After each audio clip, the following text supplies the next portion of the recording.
Dear Mr. Toskić, dear Madam Halačeva, dear colleagues, dear friends, I'm very happy to be here. This is my first time at this event, and indeed OSCE, Organization for Security and Cooperation, I would stress, security and cooperation, has been supporting these privacy weeks already for some time. But as you said, and I think it's the right title, it's no more business as usual. Things are moving, things are going into directions we never could imagine before, and including in the area of security, including in the area of cooperation or lack of cooperation and dialogue, including in the area of respect for human rights and protection of journalists, safety of journalists. So it's very important that we get together and talk and try to understand what's going on and how we are going to address it. And therefore, this interaction between international organizations such as the OSCE, such as the European Union, such as the UN, Council of Europe, and the civil society in this area is very important. So I would like to encourage you to continue, and thank you, and continue working with us. We are in the partnership with Serbia for several years, also in the media area. But I would like to stress that we are in the partnership with all institutions, including the government institutions, including the respective ministries. So it's very important that we work on these issues together. It shouldn't be seen as something which divides, but it should be seen as something where the government, the international organization, the civil society, media, NGOs work together, because this is concern of everybody. The concern is how to deliver the correct message to the citizens, to our readers, to our audience, simply to people, so that they can make their judgments on a correct information, and they can be part of the democratic processes, not as a result of manipulation or threats or misusing of technology or whatever, but really how they can continue contributing and feeling be part of the democratic society. So here the role of media is invaluable. And it's really how to protect the role of media, professional media, fact-based media, safe media in these current very turbulent times. And we all know, and I think that we are all somehow affected by the AI, and many of you are working with it, and we will be working even more, and we will be affected even more. I already watched 2 days ago some interview on one of the American channels, one of the candidates for the governor of California, giving an interview, but already using the AI during the interview to improve his image. So I think that this is ongoing, right? And I think we are a bit confused. We know that these things are creating simply new environment for our work, for our life, but we still have to grasp how to address it. And of course, the obvious line would be that, yes, we need to regulate more. We need to start regulating. And the Digital Services Act, and I think you will be talking about that, is very important steps towards the direction, because these trends have been there for some time. And I think here the European Union is really a global leader, trendsetter, I would say, in that area. You wouldn't find in other parts of the world such a high amount of experts, professionals, but also politicians and executive leaders who have been involved in this area of digitalization and what it means, also in the area of human rights elsewhere in the world. So my second message would be try to be as close as possible to these trends. Serbia is not yet member of the European Union, but Serbia is on the way towards the European Union. And this part, how we are going to deal with digitalization and its effects also in the area of human rights and freedom of speech and free access to information is very, very important. Of course, it can be narrowed to the role of big technological companies at their role in the politics and at their role on the creating a framework for our work. I have been part of, on behalf of Slovakia some years ago, taking part in these negotiations, and really there were very thorough negotiation of each and every aspect of the influence, possible influence of this digital platform. And maybe you remember then there was this role of, I think it was Oxford Analytica and its influence on the elections in the US. And I think this was one of the triggers for having this, taking this seriously and looking how we should create a legal platform, we should clear the capacity, and we should clear institutions which will be able to deal with this issue. But today, even this framework, even the European Union is under threat. This is not something, again, it's not business as usual. There are challenges also here, and this needs to be recognized. It needs really constant political support, the implementation, sometimes even protection and courage to defend our values as they are reflected in these important frameworks.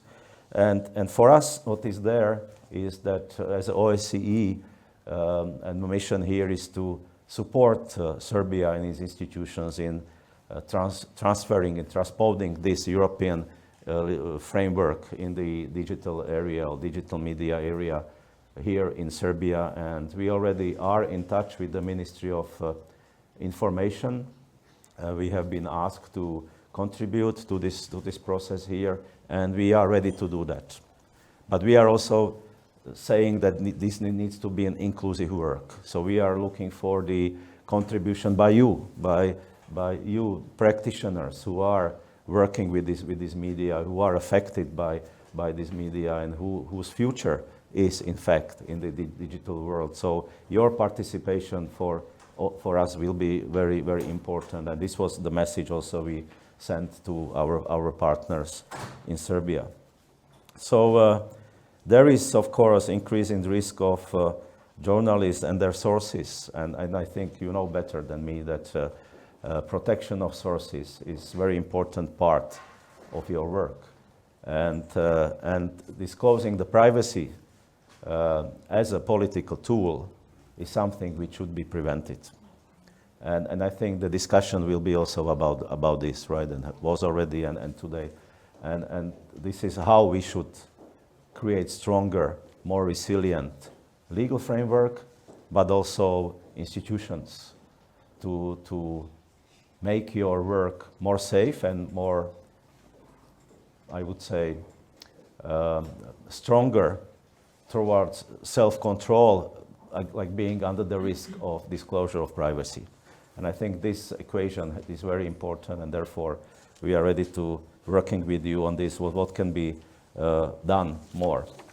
So I will not speak more. I think there are better experts who are here. I just wanted to send this political message that we are working on in a very important area, which affects not only the journalist community, but I would say, humanity as such.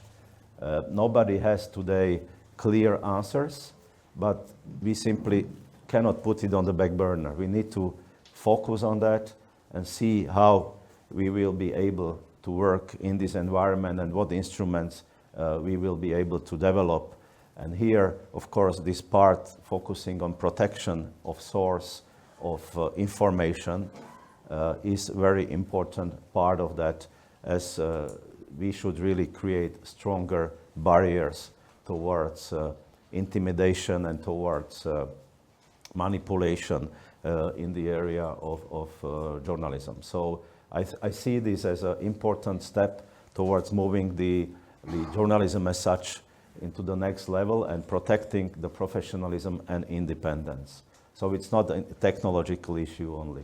It's how we are going to be able to deal with the challenges bringing with the new technology, and how we will be able to protect these from the political pressures and create safeguard and create stronger freedom and free space for professional journalism in the future. So I wish you good luck and thank you for the opportunity, and I would like to reassure you that we will continue working with you as long as the OSCE will be around. But I hope that for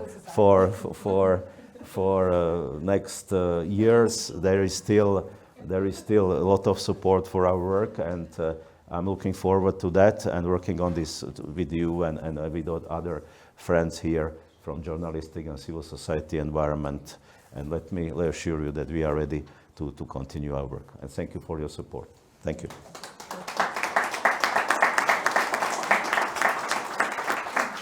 Thank you, Ambassador. Zahvaljujem se ambasadoru Peško, a sa nama je danas i gospođa Plamena Halačeva, zamenica šefa Delegacije Evropske unije u Republici Srbiji. Zamolit ću gospođu Halačevu da nam se obrati. Hvala vam.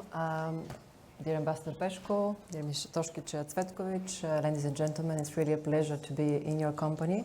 For some of you now, this is our second event in a row, which I think testifies also of the importance of this topic and to what extent really it is no more business as usual.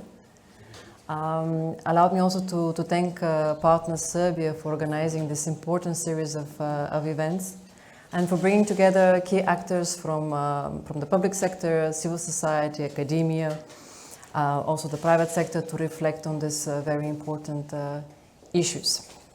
So you have asked us to set the stage by reflecting on the issues of privacy violations, and I believe that this is both an essential and a timely question.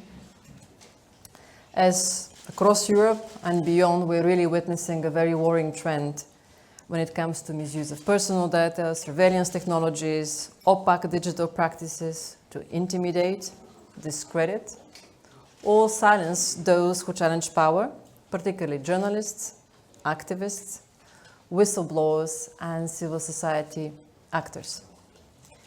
These practices are often subtle, or more subtle than overt, taking the form of unlawful data collection, targeted digital harassment, as we have witnessed also a number of instances over the last weekends, misuse of surveillance tools, or unauthorized access to personal communications. And as we all know, even the perception of being monitored can discourage free expression and civic participation. Importantly, this is of course not a challenge which is limited to only one country or one political system. Both state and non-state actors can exploit regulatory gaps, weak enforcement, or new technologies to exert pressure and control. And this is why data protection frameworks are not merely about compliance or consumer rights, but fundamental safeguards for democracy, for freedom of expression, and the rule of law. In this context, the European Union's data protection framework, particularly our famous GDPR, which stands for General Data Protection Regulation, has been really transformative. The GDPR has strengthened transparency, accountability, and enforcement while affirming that individuals must retain control over their own personal data. Just to give you an example of how this has worked in practice over the last 5 years, the European Union supervisory authorities have issued over 2,200 fines amounting to approximately 5.7 billion euros, demonstrating a clear willingness to sanction non-compliance. Beyond enforcement, the GDPR enshrines key principles such as data minimization, purpose limitation, and accountability, alongside rights to access, erasure, portability, and explicit consent. These safeguards help prevent the misuse of data for coercion or profiling and have made GDPR really a global reference point. At the same time, regulation must keep the pace with the technology change. And on this, let me mention briefly the EU Digital Services Act, which strengthens transparency and content moderation obligations for online platforms. Some of them you have shown in your film. We also have the EU Digital Markets Act, which enhances data protection by restricting gatekeeper tech giants from combining or cross-using personal data across different services without explicit consent of the user, requiring options for opt-ins for tracking and ad profiling. We also have the AI Act, which was adopted in 2024, which introduces a risk-based framework for artificial intelligence and recognizes that certain AI users can pose serious risks to privacy, non-discrimination, and freedom of expression. Now, turning to Serbia, the legal framework for data protection is largely aligned with the GDPR, which is a very important step forward. However, our annual reports have consistently highlighted the need for further alignment, especially regarding penalties, but also ensuring practical implementation and a delayed harmonization of sectoral legislation, something we also had the possibility to touch upon yesterday. Amendments to the personal data protection law are planned by mid this year, and while institutional capacity is improving, further strengthening remains a must. Developments in artificial intelligence also require very close attention, as Serbia is yet to adopt a law on artificial intelligence with the EU's AI Act, and as well in line with its own EU reform agenda goals. Serbia adopted a new AI development strategy in last year, and as AI increasingly shapes decision-making, transparency, accountability, and impact assessments, it will be really essential to prevent discriminatory outcomes and intrusive surveillance. On this, concerns persist regarding surveillance practices, including the need to assess the necessity and proportionality of systems used in public spaces. Particularly worrying are reports of spyware and mobile forensic tools being used against journalists, human rights defenders, and those taking part in the protests. All such cases require thorough investigation and clear outcomes. Similarly, the absence of effective responses to the disclosure of personal data in some media on social networks undermines trust in data protection mechanisms. Experience within the European Union shows that strong, independent, and well-resourced supervisory institutions are essential, not only for enforcement, but primarily for public confidence and public trust. Digital literacy is equally important, enabling citizens to understand their rights and recognize digital risks. And allow me to conclude by recalling that protecting privacy is not only about meeting European Union standards. It's about safeguarding democratic space, freedom of expression, and civic engagement. And the European Union will remain committed to this work, both within its own unity as well as our partners, such as Serbia. Hvala vam.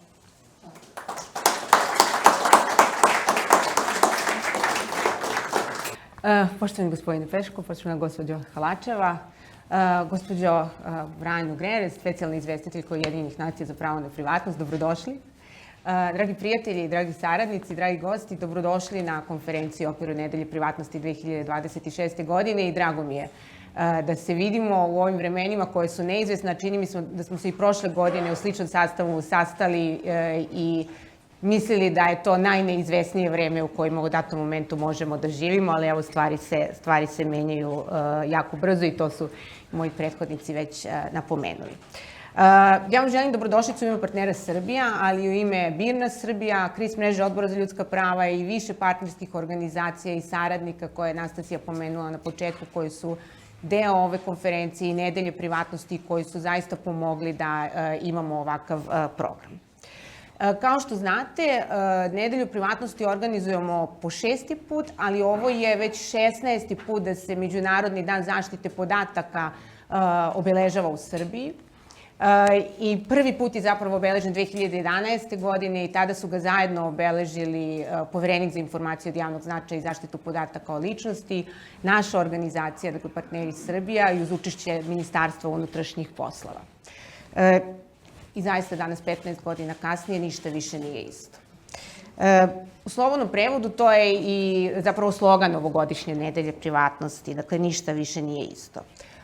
Čuli smo da ništa više nije isto ni za novinare, ni za aktiviste širom sveta, ne samo u Srbiji, koji žive sa strahom da njihovi telefoni mogu biti nadzirani, a da njihova radna mesta i njihovi domovi nisu bezbedni. Ništa više nije isto ni za poslovnu zajednicu, koja, čini mi se, usvaja prednosti novih tehnologija, pre svega veštačke inteligencije, ali takođe predoseća i razume da će ona izmeniti poslovanje na kako smo svi navikli, a da te promene zapravo ne moraju uvek da budu ni pozitivne. Ništa više nije isto za medije, pomenuli ste, koji zapravo pokušavaju da prežive, suočeni sa nejasnim i nepredvidivim pravilima digitalnih platformi i često pritisnuti da rad u javnom interesu zamene novim isplativijim poslovnim modelima. Ništa više nije isto ni za generacije koje danas stasavaju, pre svega u digitalnom svetu, dok im ovaj realni svet umesto podrške i osnaživanja za bezbedno kretanje kroz online prostor nudi nerazumevanje i zabrane. 2025. rekli smo, preživeli smo i preživljavali smo je bila još jedna krizna godina širom sveta. U jeku jedne prethodne krize, svi je se sećamo, deluje da je bila davno, tokom pandemije 2020. godine, poznati autor i teoretičar Yuval Noah Harari pisao je da će izbori koje pravimo u kriznim vremenima definisati budućnost naših društava. Zato kada biramo između različitih alternativa, kao društvo moramo da imamo u vidu ne samo kako ćemo prevazići trenutne izazove, već kako će izgledati svet nakon što kriza prođe. Jer iako su vanredne okolnosti privremene, postoji velika verovatnoća da deo te vanrednosti postane sastavni deo naše buduće svakodnevnice. I slično je i danas. Granice ljudskih prava potiskuju se pod izgovorima nekih drugih interesa, a privatnost je po pravilu tu prva na udaru. Neću pričati kako je 2025. izgledalo u Srbiji, videli ste to u filmu na početku i pomenuli su i gospođa Halačeva i gospodin Peško kakvi su to izazovi sa kojima smo se suočavali. Ali načelno, dakle, u Srbiji je tokom 2025. godine nastavljen zabrinjavajući trend zloupotrebe ličnih podataka građana i ozbiljnih povreda prava na privatnost. Svi oni su bez adekvatne institucionalne reakcije i utvrđivanja odgovornosti. Iako propisima jeste zaštićeno osnovno ljudsko pravo, privatnost se više nego ikada zloupotrebljava kao sredstvo zastrašivanja, pritiska i sužavanja građanskog prostora. Međutim, mi i dalje verujemo da je privatnost vrednost i pravo za koje se vredi boriti i verujemo da je privatnost preduslov slobodnog i dostojanstvenog života. Zato smo zahvalni svima koji su isto verovali i prethodne godine i radili sa nama i koji su deo i ove Nedelje privatnosti. Ja vam želim dobrodošlicu, uspešnu konferenciju i nadam se da ćete ispratiti i ostale sadržaje. Nedelja privatnosti se ne završava danas, već tokom čitave nedelje imamo niz panela, radionica, online događaja na kojima ćemo govoriti o temama koje smo pomenuli. Hvala vam još jednom.